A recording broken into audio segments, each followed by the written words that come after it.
तो भाई और उनकी बहनों, आज मैं फिर से लेकर आया हूँ आपके लिए दो बेहतरीन सस्पेंस थ्रिलर मूवी जिसकी कहानी बहुत ही ज़्यादा अमेजिंग है। और उन दोनों फिल्मों की कहानी मैं आधी एक्सप्लेन करूंगा, तो उस एक्सप्लेनेशन को ध्यान से देखना क्योंकि उसी में उन दोनों फिल्मों का टाइटल भी छिपा हुआ है। पहले कोशिश करना थोड़ा सा समझने की, लेकिन अगर फिर भी समझ में ना आए तो डोंट वरी, मैं उन दोनों मूवी का टाइटल भी डिस्क्रिप्शन में दे दूंगा। So without wasting any time, let's get to the business. पहली मूवी की कहानी शुरू होती है 1968 से, जहां हम एक रोज नाम की लेडी से परिचित होते हैं जिसके 4 बच्चे होते हैं, जैक, जेन, सैम और बिली। और ये सब रोज के पुराने वाले घर यानी कि बचपन वाले घर में शिफ्ट होते हैं जिसका नाम होता है मैरोबोन रेसिडेंस। और इस घर में सारे बच्चे जब एंट्री ले लेते तो उनकी माँ यानी कि रोज उनको बताते कि आज से उनका सरनेम मैरी बान नहीं बल्कि मैरोबोन होगा। अब मैरोबोन रोज का मेडन नेम था यानी कि शादी से पहले का सरनेम था, और वो ऐसा इसलिए कर रही थी ताकि उसके सारे बच्चे अपने बुरे पास्ट को भूलकर अपनी जिंदगी की एक नई शुरुआत कर सके। अब इसके ठीक बाद सबसे छोटा बेटा यानी कि सैम अपनी माँ रोज से पूछता है कि क्या वो हमें यहाँ ढूंढ पाएगा।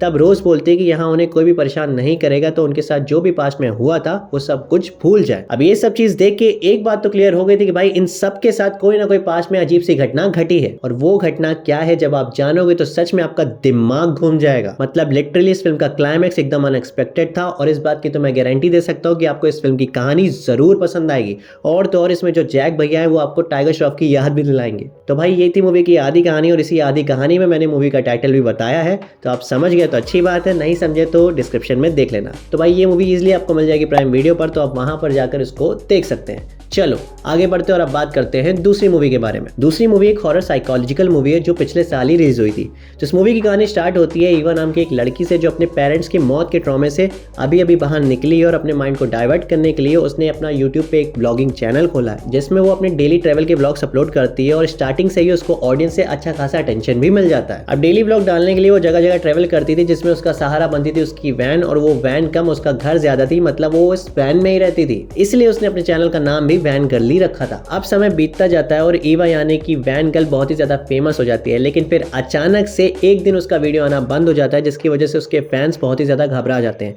और उन घबराए हुए फैन में से एक फैन को उसकी वैन मिलती है, और जब वो उसके अंदर जाकर देखता है तो उसको उसी के अंदर ईवा घायल मिलती है। और फिर मूवी की कहानी कुछ दिन आगे शिफ्ट कर दी जाती है, जहां ईवा अपने फैन से फिर से रूबरू होती है और सबको बताती है कि ट्रेवलिंग के दौरान उसकी वैन के आगे एक डियर आ जाता है, जिसकी वजह से उसका एक्सीडेंट हो गया था, इसलिए वो इतने दिन तक गायब थी, और सर पर गहरी चोट आने के कारण डॉक्टर ने उसको ड्राइव करने से मना किया है। इस वजह से उसने उसी गांव के पास जहां उसका एक्सीडेंट हुआ था वहीं पर उसने एक कैबिन ले लिया है, तो अब वो वहीं पे रहेगी। और वो अपने व्यूअर्स को बताती है कि अब उसके चैनल का नाम वैन गर्ल से हटकर कैबिन गर्ल हो चुका है। लेकिन कुछ दिन रहने के बाद ईवा को समझ में आता है कि वो कैबिन भी हॉन्टेड है, और तब जाकर इस मूवी की असली कहानी शुरू होती है जो देखने में आपको बहुत ज्यादा मजा आएगा। और भाई इन दोनों फिल्मों की कहानी कहीं ना कहीं एक दूसरे से मेल भी खाती है, और ऐसा मैं क्यों बोल रहा हूँ, जब आप फिल्म देखोगे तो समझ जाओगे। तो अगर अभी भी आपको इस मूवी का टाइटल समझ में नहीं आया है तो कोई बात नहीं, मैं डिस्क्रिप्शन में वो बता दूंगा, और तो और इस मूवी का डाउनलोड लिंक भी मैं डिस्क्रिप्शन में दे दूंगा, जहां पर क्लिक करके आप इस मूवी को डाउनलोड करके उसको देख सकते हैं। तो अगर आपने ये दोनों मूवी पहले से ही देख रखी है तो प्लीज मुझे कमेंट करके जरूर बताना कि आपको ये फिल्म कैसी लगी, और अगर नहीं देखी है तो एक बार तो जरूर देखो।